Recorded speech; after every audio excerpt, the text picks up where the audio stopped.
Ver el cerebro como un sistema significa verlo desde la parte holística, la parte reduccionista y la parte sistémica. Entender un poco sobre estas visiones, estos enfoques y ver entonces de esa manera cómo se interrelaciona para poder entender el cerebro como un sistema.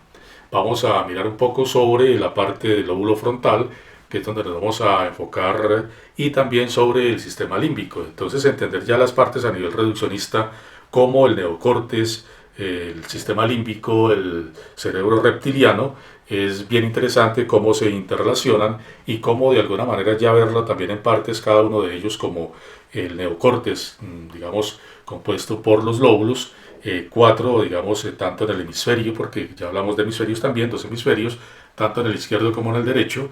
Entonces hablamos del frontal, hablamos del parietal, hablamos del temporal y hablamos del occipital.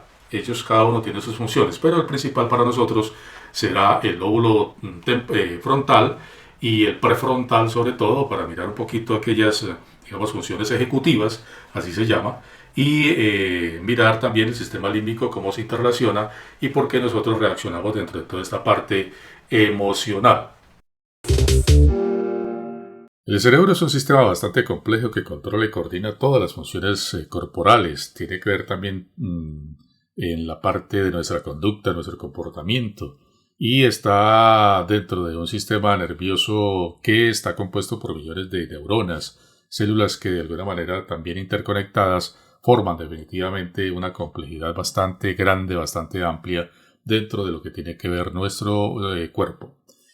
Podemos decir que desde un enfoque, digamos, sistémico, pues el cerebro definitivamente interactúa con todas las partes del cuerpo y también tiene que ver con el entorno a nivel de su adaptabilidad, porque ahí ya empezamos a mirar digamos, la capacidad que tiene de adaptación al entorno. Eso se llama homeostasis dentro de este componente de la teoría general de sistemas dentro del pensamiento sistémico también. En cuanto a el comportamiento, definitivamente la conducta y definitivamente nuestro desarrollo social, pues el cerebro, digamos que regula esa conducta de alguna manera y está para tomar las decisiones acertadas o no.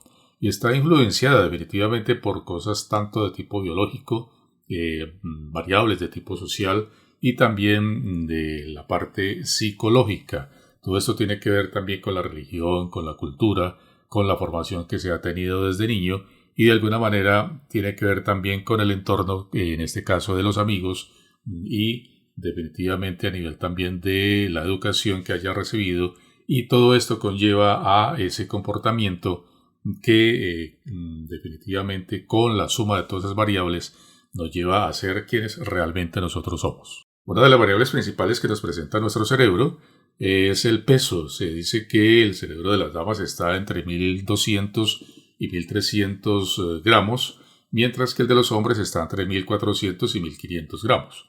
En ese contexto también tenemos que entrar a mirar que el peso no necesariamente es el que determina la inteligencia, pues la inteligencia está dada por muchas cosas, inclusive hasta el desarrollo social, la parte cognitiva, la parte genética, una cantidad de variables que en suma dan esa inteligencia, pero la inteligencia en sí también tiene que ver con la rapidez con que se toman decisiones acertadas o no. Igual hay que entrar a aclarar que dependiendo de un matriarcado o un patriarcado, pues ya el entorno definirá unas variables y dirá que eso es inteligencia. En esos contextos también tenemos que empezar a definir o a aclarar que un test definitivamente no va a definir cuál es quién es más inteligente o no. Todo dependerá de la toma de decisiones, la rapidez con que se tomen esas decisiones de manera acertada, dependiendo del entorno en que se encuentre en ese momento. Otra de las variables bien importantes que nos define el cerebro es el gasto de energía. Se dice que el cerebro gasta en promedio el 20% de la energía que tiene nuestro cuerpo, lo que equivale aproximadamente a 25 o 30 vatios. Eso quiere decir que podemos, inclusive con la energía que gasta nuestro cerebro, encender una bombilla de alguna manera que pues no alumbrará de una manera muy potente, pero que siempre alumbra con esta energía, que equivale a lo que gasta nuestro cerebro, que es el 20%, repetimos, de toda la energía que hay en nuestro cuerpo.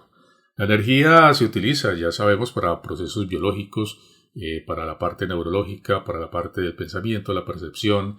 Todo esto requiere de energía. Absolutamente todo lo que hacemos va con gasto de energía.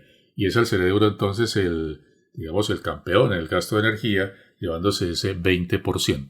Todo ese comportamiento, toda esa energía también influye dentro de lo que conocemos como la memoria a corto plazo, la memoria sensorial, la memoria de trabajo, la memoria a largo plazo. En todo este contexto dependería también de los filtros que tenemos en nuestra formación. No es lo mismo o no se le da tanta importancia a determinados temas o variables en un entorno que en otro. Entonces dependerá también esos filtros lo que determine qué se graba o qué no se graba tanto a corto como a mediano o largo plazo, y lo que tiene que ver con la memoria de trabajo, también la memoria sensorial, la memoria de aprendizaje. La memoria sensorial es muy importante, lógicamente, porque tiene que ver con nuestros sentidos. Entonces esa parte de escuchar, de olfatear, de tocar, etcétera, etcétera, tiene que ver mucho con esa parte de la memoria. Entonces, dentro de esa importancia a nivel de esa memoria, son bien alimentados tanto la parte auditiva como la parte del olfato, siendo las otras también muy importantes, pero estas dos definitivamente tienen que ver mucho con la parte que maneja la memoria. La memoria tiene su plazo, si es importante o no, dependiendo de su procesamiento. También hay que entender que hay un procesamiento de la memoria de nuestro cerebro entre las 10 de la noche y las 6 de la mañana, digamos que las horas más aconsejables para procesar la información. Esto permite de alguna manera también un buen desempeño del individuo, ya que hay un descanso del cerebro, y esto se retribuye de acuerdo a todas sus funciones, porque recordemos que controla toda la parte también corporal. Entonces toda esa parte que tiene que ver con el flujo sanguíneo, con el razonamiento, con la percepción, todo este contexto también es gasto de energía, y por eso es necesario recargar, y eso lo aprovecha el cerebro entre las 10 de la noche y las 6 de la mañana, que es las horas más aconsejables para el descanso, para que haya un buen procesamiento también de la información. En ese punto también es importante señalar que la siesta es muy fundamental en ciertas personas, sobre todo si gastan demasiada energía. Una siesta de 10-20 minutos bastará para algunos, para otros inclusive un poco más, pero es lo recomendado al menos hacer una siesta, porque ese lapso de tiempo va a permitir por lo general en mediodía, hacer una recarga de nuestro cerebro. Ahí es donde ya se empieza a hablar de la melatonina, de la serotonina, etcétera, etcétera. Entonces esa serotonina, esa melatonina, todos estos INAS que definitivamente contribuyen a el buen desarrollo de nuestro cerebro de alguna manera, y que tienen que ver también con recargar nuestro cerebro para poder, seguir en un buen funcionamiento durante nuestras labores en las horas de la tarde.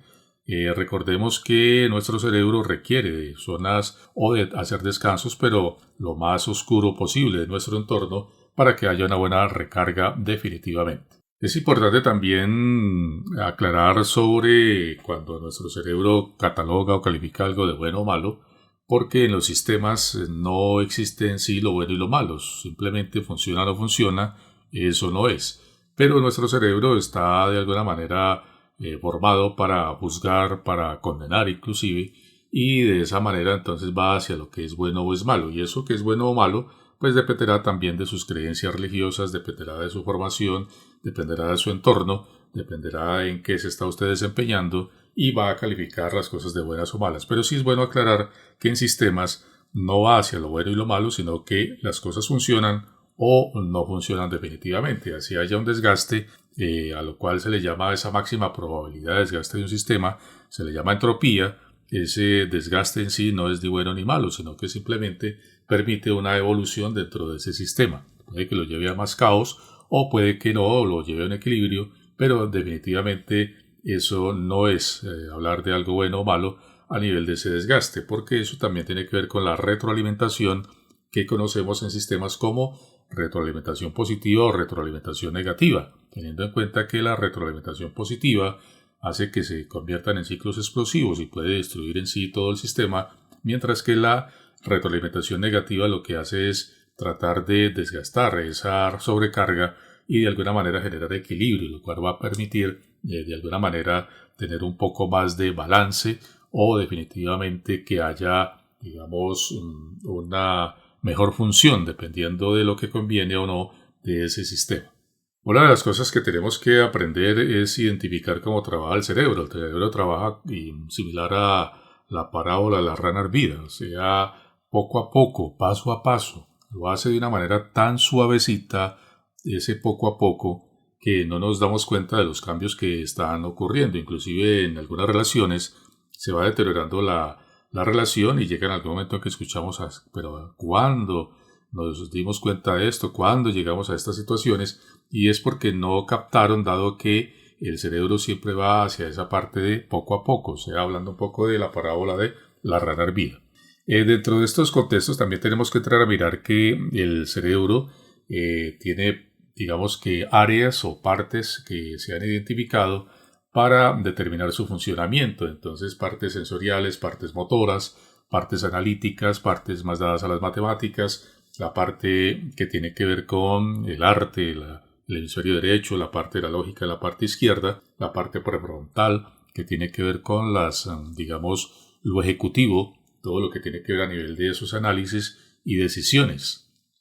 En todo esto empezamos a mirar también la parte de los lóbulos, el occipital, parietal. Todo este contexto, compañeros, es lo que tenemos que entrar a revisar, que el cerebro tiene áreas, tiene partes para poder identificar sus zonas. Entonces, dependiendo inclusive de algún golpe, algún deterioro del cerebro, se van a perder ciertas funciones. Puede ser, digamos, la vista, puede ser la audición, puede ser la parte motora.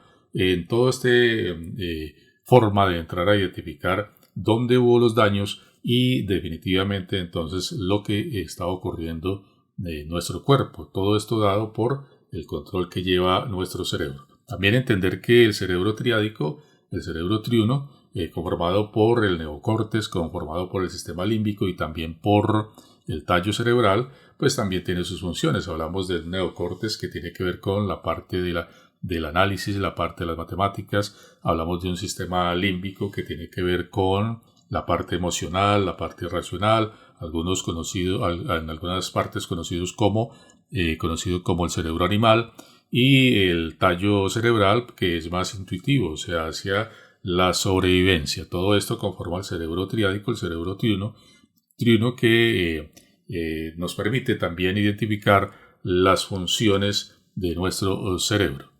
Es otra forma también de identificar la rutina. Las rutinas en el cerebro son automatizadas.